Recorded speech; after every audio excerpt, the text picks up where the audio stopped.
warahmatullahi wabarakatuh. Selamat pagi pemirsa, bertemu kembali dengan saya Maya Rahma dalam acara Jalan Surga. Pada hari ini kita akan berdiskusi bersama dengan salah satu narasumber yang luar biasa, yaitu Gus Abdul Wadud Nafis. Assalamualaikum Gus. Waalaikumsalam warahmatullahi wabarakatuh. Bagaimana kabar Anda pada pagi hari ini Gus? Alhamdulillah dalam keadaan sehat walafiat, dan juga peserta dihadirin dan juga peserta di rumah diberikan kebahagiaan dan kesejahteraan. Amin. Dan pada pagi hari ini kita juga akan berdiskusi mengenai tema yang spesial, tema yang sudah sangat menjadi perdebatan di Indonesia. Bukan hanya perdebatan, juga banyak sekali aliran bahkan karena satu tema ini ya. Kira-kira apa temanya pemirsa? Jadi tema pada pagi hari ini adalah tentang Ahlus Sunnah wal Jamaah, atau biasa kita sebut Aswaja ya Gus ya? Ya, betul. Iya, banyak sekali ya Gus, bahkan banyak sekali organisasi yang mengatasnamakan Aswaja dengan banyak sekali pengertian yang berbeda, konsep yang berbeda, dan kita akan mengetahuinya bersama setelah berdiskusi bersama Gus Wadud. Tapi pemirsa jangan kemana-mana, tetap di Jalan Surga.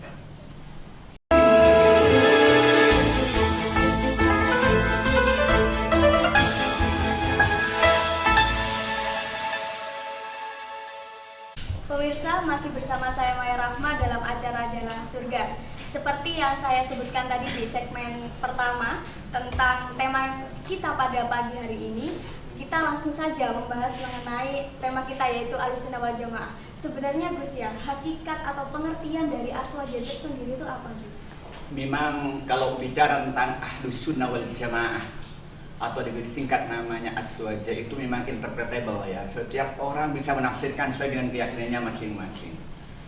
Kalau kita melihat dari sisi bahasa, Ahlus Sunnah wal Jamaah itu terdiri dari 3 bahasa. Ada ahlun, ada sunnah, ada jamaah. Apa ahlun itu? Diartikan keluarga. Ahlun diartikan golongan. Kemudian sunnah itu apa? Sunnah itu adalah jalan atau sesuatu yang sering dilakukan. Sedangkan jamaah itu adalah rombongan. Kalau digabung dengan semuanya, apa Ahlus Sunnah wal Jamaah itu adalah golongan yang melakukan kebiasaan-kebiasaan bersama-sama. Nah, itu menurut bahasa. Tetapi kalau menurut istilah itu adalah mengerjakan apa yang dikerjakan oleh Nabi dan apa yang dikerjakan oleh sahabat.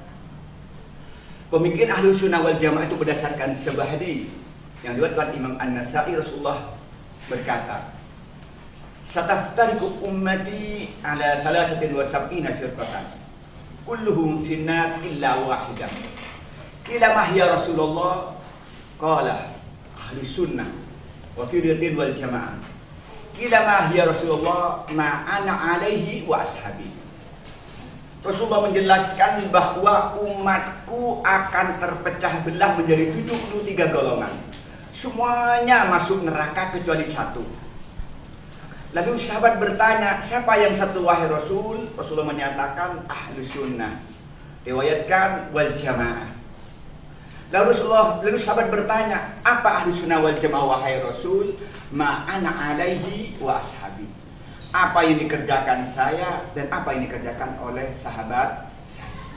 Nah, maka berangkat dari pengertian ini, semua orang merasa dirinya Ahlus Sunnah wal Jamaah. Dan semua orang merasa bahwa dirinya mengerjakan hadis dan juga mengerjakan atharus sahabat. Nah, dalam pengertian hadis ini ada yang sifatnya tekstual, ada yang sifatnya kontekstual. Artinya apa? Ada orang itu menggunakan dhahirun nas. Menurut ayat begini sudah diterima apa adanya. Menurut hadis begini sudah diterima apa adanya, tanpa ada pengertian-pengertian di balik ayat atau di balik hadis itu. Maka akibatnya apa? Maka dengan mudah menyalahkan satu sama lain. Itu pemikiran tentang awal pemikiran Ahlus Sunnah wal Jamaah berdasarkan hadis yang diriwayatkan Imam An-Nasa'i. Kalau begitu tentang konsep Aswaja tersendiri itu seperti apa Gus? Nah, maka berangkat dari itu kita bicara tentang sunnah itu apa sunnah itu? itu menurut ulama hadis menyatakan ma udifa ilan nabiyyi min qaulin au fi'lin au takririn. Setiap amal perbuatan disandarkan pada Nabi beberapa perkataan atau berupa perbuatan atau takrir. Apa perkataan itu? Apa yang dikatakan oleh Nabi? Nabi menyatakan itu disuruh kita itu selalu menyatakan berbuat baik. Misalnya Rasulullah menyatakan min husni islamil mar'i tarku ma la ya'nihi. Tanda-tanda Islamnya seorang itu yang baik meninggalkan sesuatu yang tidak penting. Itu namanya sunnah qauliyah. Dan juga banyak hadis-hadis yang berupa sunnah qauliyah. Baik itu hadis Bukhari, Muslim dan juga hadis-hadis yang lain. Kemudian ada sunnah fi'liyah, yaitu perilaku yang dikerjakan oleh Nabi. Seperti Nabi menyatakan sallu kama ra'aitumuni usolli. Salatlah kamu seperti kau melihat aku melaksanakan salat. Bagaimana Rasul melaksanakan salat? Mulai dari takbir, kemudian dia ruku, sujud dan seterusnya. Kita meniru apa yang dikerjakan oleh Rasul. Namanya itu sunnah fi'liyah. Ada sunnah takririyah. Artinya apa? Sahabat mengerjakan, Rasulullah itu membiarkan dan membenarkan. Itu namanya sunnah takririyah. Maka karena itu ketika kita mengikuti apa yang dikatakan oleh Nabi, mengikuti apa yang dikerjakan oleh Nabi atau yang dikerjakan oleh sahabat dan Rasulullah dibenarkan, itu namanya ahlu sunnah. Lalu Gus ya, dari ketiga sunnah tersebut yang wajib kita dahulukan itu mengikuti yang mana Gus? Dari perkataannya Nabi atau dari perbuatannya Nabi atau hal yang dibenarkan Nabi Gus? Ketiga-tiganya dikerjakan yang sama, sesuai dengan situasi dan kondisi. Contoh sederhana, sholat dalam Al-Quran menyatakan aqimus sholat. Ayat dalam Quran itu diulangi 82 kali tentang sholat, sama sekali tidak menjelaskan tata cara sholat.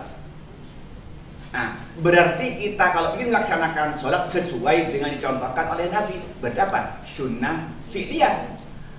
Kenapa? Karena Allah menyatakan wa ma atakumur rasulu fakhuduhu wa ma nahakum anhu fantahu. Apa yang diberikan Rasul harus kita ambil, apa yang dilarang harus kita tinggalkan. Dan Allah menyatakan wa ma yantiqu 'anil hawa illa wahyu yuha. Rasulullah tidak mengerjakan, Rasulullah tidak mengatakan kecuali itu berdasarkan wahyu. Maka karena itu dalam hal-hal tertentu kita harus berdasarkan sunnah fi'liyah. Tapi dalam hal-hal tertentu kita harus menggunakan sunnah qauliyah. Tapi dalam hal tertentu juga harus menggunakan sunnah takririyah. Nah, maka berangkat dari ini, maka prinsip-prinsip Ahlus Sunnah wal Jamaah itu pada garis besarnya itu ada 4. Yang pertama harus merujuk kepada Al-Quran. Setiap masalah-masalah yang kita hadapi itu harus dikembalikan kepada Al-Quran. Nah, kalau ternyata Al-Quran belum ada, maka carilah yang berikutnya adalah hadis. Karena hadis itu adalah merupakan wahyu Allah yang tidak ada di dalam Al-Quran. Seperti yang disampaikan tadi Rasulullah, setiap apa yang dikatakan itu berdasarkan wahyu. Karena Allah menyatakan wa ma yantiqu 'anil hawa in huwa illa wahyu yuha.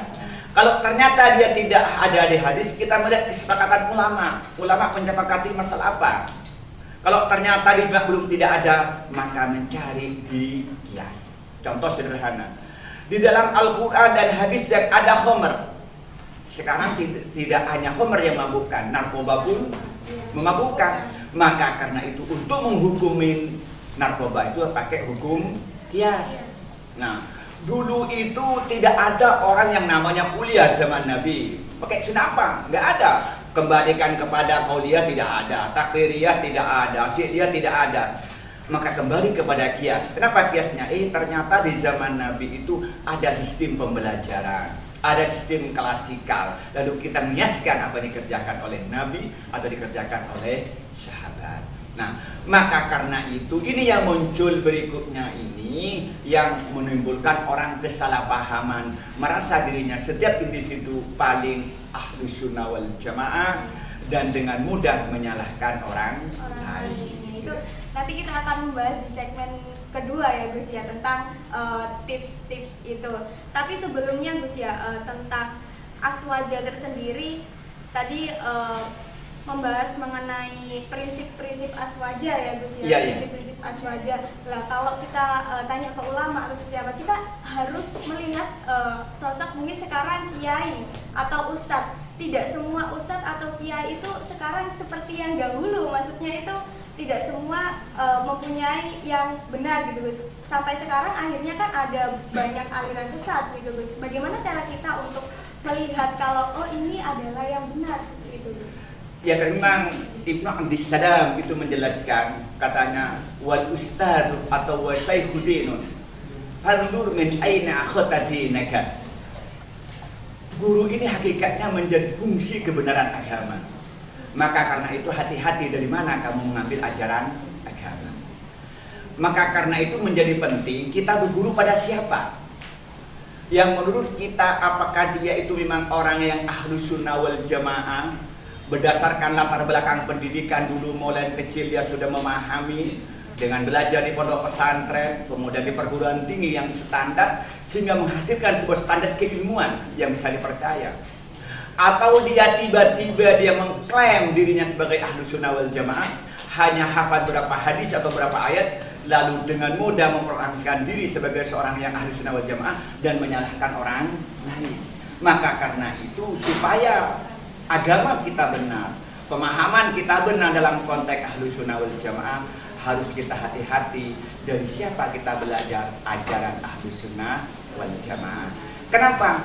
Karena pengertian tadi Ma'udi apa yang menyatakan ma'ana alaihi wa ashabi itu sangat interpretable, penuh tafsir. Ayat satu saja bisa ditafsirin macam-macam sesuai latar belakang pendidikan masing-masing, latar belakang dan mempengaruhi cara berpikir mereka masing-masing. Mungkin teman-teman yang dulu alumni hanya pondok pesantren sampai selesai, beda dengan teman-teman yang kuliah di perguruan tinggi negeri. Yang kuliah misalnya di Timur Tengah mungkin berbeda dengan teman-teman yang alumni Barat. Maka paradigma berpikir mereka akan mempengaruhi dalam pemahaman dalam konteks ahlus sunnah wal jamaah. Ya, pembahasan hari ini benar-benar menarik ya Gus ya. Kita akan lanjutkan nanti di segmen berikutnya. Jadi jangan kemana-mana, tetap di Jalan Surga.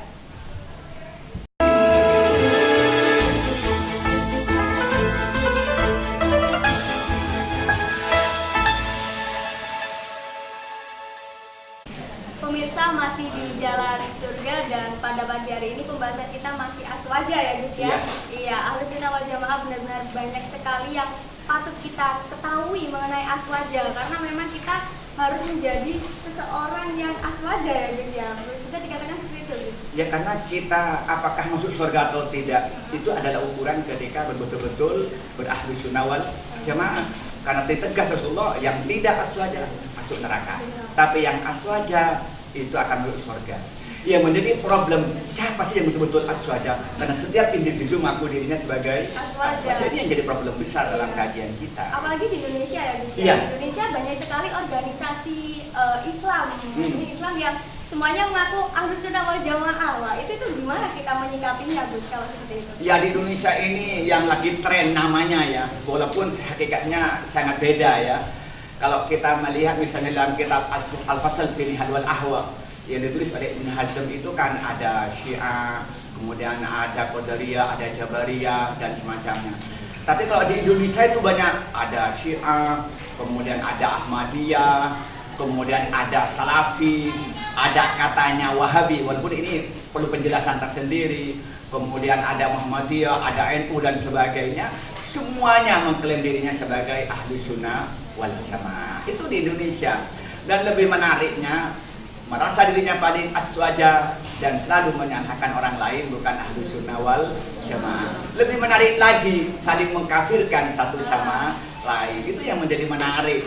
Sehingga saya bilang, kalau semuanya itu masuk neraka, lalu siapa yang masuk surga? Kan jadi sepi surga. Kira-kira begitulah. Ya. Jadi kalau berbalik lagi ya Gus ya, bagaimana cara kita untuk menyikapi dengan organisasi Islam itu Gus? Apa yang harus kita lakukan untuk menjadi pribadi yang aswaja itu tadi Gus? Yang pertama, apapun namanya yang menjadi lihat kita yang pertama begini. Apakah setiap pemikiran-pemikiran masalah akidahnya itu berdasarkan Al-Quran dan berdasarkan hadis dan ijma' ulama dan qiyas. Yang kedua, masalah fikihnya, apa dia berdasarkan Al-Quran, hadis dan ijma' serta qiyas. Dan apakah tasawufnya berakhlak berdasarkan Al-Quran, hadis dan qiyas. Nah, itu patokan yang pertama. Nah, maka karena itu ketika ternyata ada sebuah aliran, sebuah organisasi yang mengklaim dirinya sebagai ahlu sunnah wal jamaah, ternyata dia mengingkari ayat-ayat tertentu, berarti sudah bukan aswaja lagi. Atau dia itu mengingkari hadis yang sahih yang sudah dinyatakan sepakat sahih lalu dia tidak mau pakai, berarti dia itu sudah tidak aswaja lagi. Kalau ternyata dia itu menolak ijma' ulama, berarti dia tidak aswaja lagi. Atau ada masalah-masalah yang tidak ada di dalam Al-Quran, tidak ada dalam hadis, tapi dia tidak mau pakai qiyas, berarti tidak aswaja lagi. Itu ukuran-ukuran dulu. Maka karena itu kalau kita melihat kenyataan-kenyataan realitas ini, memang tidak semua masalah-masalah ini secara teks ada dalam Al-Quran. Maka karena itu di dalam pemahaman Al-Quran dan hadis itu perlu yang namanya usul fikih. Karena usul fikih itu seperti yang ditulis oleh Imam Syafi'i dalam kitab Ar-Risalah ketika menjawab pertanyaan seorang khalifah, kaifa nafhamul Islam?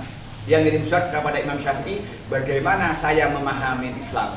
Apa jawab Imam Syafi'i? Lalu manggil namanya Muhammad, jelas sama muridnya, hei Muhammad, tulis, ingin menjawab tulisannya seorang khalifah tanya pada saya tentang kaifa nafhamul Islam? Bagaimana kita memahami Islam? Lalu nulis. Ternyata tulisannya itu mencapai 500 halaman, suratnya balasannya itu yang kemudian di kemudian hari dikenal namanya usul fikih, disebut kitabnya namanya Ar-Risalah karena surat balasan kepada khalifah. Mulai bagaimana memahami Al-Quran, bagaimana memahami hadis dan seterusnya. Nah, maka karena itu kita ini kalau ingin memahami Islam yang benar ketika kita menggunakan usul fikih. Karena banyak ayat yang namanya ada ayat itu ada ayat yang ta'arudun nasfaini secara zahir bertentangan. Kemudian ada nasih mansukh, kemudian ada am dan khas. Nah, kalau tanpa dibekali usul fikih kita sulit memahami ayat-ayat. Contohnya masalah riba. Riba itu ada yang menghalalkan, ada yang mengharamkan ayatnya. Lalu memakai yang mana? Kalau tanpa pakai usul fikih berarti tidak konsisten. Masalah homer, ada yang menghalalkan, ada yang mengharamkan. Kalau kita tidak pakai nasih mansukh berarti Al-Quran bertentangan. Itu pentingnya usul fikih. Maka karena itu artinya memahami Al-Quran, hadis dan ijma' itu perlu metodologi yang namanya usul fikih. Itu. Maka karena itu tidak salah ketika kita orang yang awam ini yang ilmunya masih dekat menggunakan madhab-madhab tertentu selama belum nyampe pada tingkatan mujtahid. Lalu untuk organisasi tersendiri ya Gus ya, saya penasaran kalau organisasi Islam itu apakah masuk di 73 golongan itu tadi Gus? Secara definitif tidak masuk, tetapi kalau dengan artian pemahamannya, jadi Muhammadiyah masuk yang mana, NU masuk yang mana, mungkin Syiah masuk yang mana gitu. Tetapi kalau nama-namanya tidak otomatis, tapi kalau pemahamannya, ukurannya ketika pemahamannya itu tidak ma'ana alaihi washabi termasuk 72 yang masuk neraka. Jadi bisa jadi Muhammadiyah, NU sama pemahamannya termasuk yang ma'ana alaihi washabi. Nanti masuk surga. Tetapi bisa jadi yang aliran ini ternyata tidak sesuai ma'ana alaihi washabi masuk neraka. Jadi bukan masalah NU, Muhammadiyah, umpamanya Wahabi dan sebagainya, tapi ukuran kita harus sunnah wal jamaah itu ketika kita ma'ana alaihi washabi. Itu yang pertama. Kemudian yang kedua tentang klaim kebenaran, masih setiap individu itu mengklaim dirinya paling benar. Saya pribadi sebagai orang NU masih mengklaim bahwa aswajana itu yang paling benar. Dan menurut saya berdasarkan pemahaman saya yang belajar ini termasuk adalah ma'ana alaihi washabi. Karena yang dilakukan oleh NU yang seperti yang dijelaskan oleh Ki Haji dalam kitabnya Ar-Risalah itu apa syarat ahli sunnah wal jamaah maksud saya dijelaskan bahwa NU itu berdasarkan Al-Quran. Kalau tidak ada Al-Quran berdasarkan hadis, berdasarkan ijma', berdasarkan qiyas. Nah, tetapi semua itu harus menggunakan metodologi yang namanya usul fikih. Maka karena itu Imam Asy'ari menyatakan bagi orang yang awam maka dia menggunakan salah satu mazhab yang 4 dan tauhidnya menggunakan Imam Asy'ari, tasawufnya menggunakan Imam Al-Ghazali. Kenapa? Karena Imam Ghazali itu menggunakan tasawuf itu memadukan 3 hal: Al-Quran, hadis, ijma, ditambah dengan pendekatan filsafat. Maka karena itu tasawufnya Imam Ghazali itu adalah tasawuf yang sunni, yang ma'ana alaihi wa ashabi. Iya Gus, mungkin dari segmen pertama tadi bisa kita tarik kesimpulannya Gus, seperti apa kesimpulan dari Aswaja ini? Jadi kesimpulannya bahwa kita akan selamat dunia akhirat ketika kita berpegang pada paham Ahlus Sunnah wal Jamaah. Apa Ahlus Sunnah wal Jamaah itu adalah paham yang berpegang teguh kepada Al-Quran dan hadis dari ijma ulama, serta penafsiran-penafsiran ulama yang ilmunya sudah standar, yang berpegang pada metodologi yang standar berupa usul fikih. Itu yang pertama. Yang kedua, setiap golongan boleh mengklaim kebenaran dirinya, tapi kebenaran itu bisa dibuktikan dengan kembali kepada prinsip Ahlus Sunnah wal Jamaah itu ketika berdasarkan Al-Quran, berdasarkan hadis, berdasarkan ijma ulama, beserta berdasarkan qiyas, masalah-masalah yang tidak ada dalam Al-Quran dan hadis. Maka karena itu mari kita ini harus berkata saya yang paling benar, tapi ada kemungkinan pemahaman saya ini salah. Kita bisa berkata orang lain itu salah, tapi kemungkinan mereka itu adalah benar. Maka karena itu mari kita berdasarkan tasamu, toleransi dengan yang lain, kita berpikir musyawarah, ada persamaan dengan orang lain, kemudian kita selalu bersikap seimbang yang disebut namanya tawadhu. Ini mungkin kesimpulan dari saya tentang kajian Ahlus Sunnah wal Jamaah atau lebih disingkat Aswaja. Ya, terima kasih Gus atas diskusi pada pagi hari ini, dan pemirsa, demikian tadi pembicaraan kita, diskusi kita bersama Gus Wadud tentang Aswaja, dan ini adalah segmen terakhir pada pagi hari ini. Kita berjumpa lagi di Jalan Surga episode mendatang, tetap di JTV Bondowoso. Saya Maya Rahma pamit. Wassalamualaikum warahmatullahi wabarakatuh. Waalaikumsalam.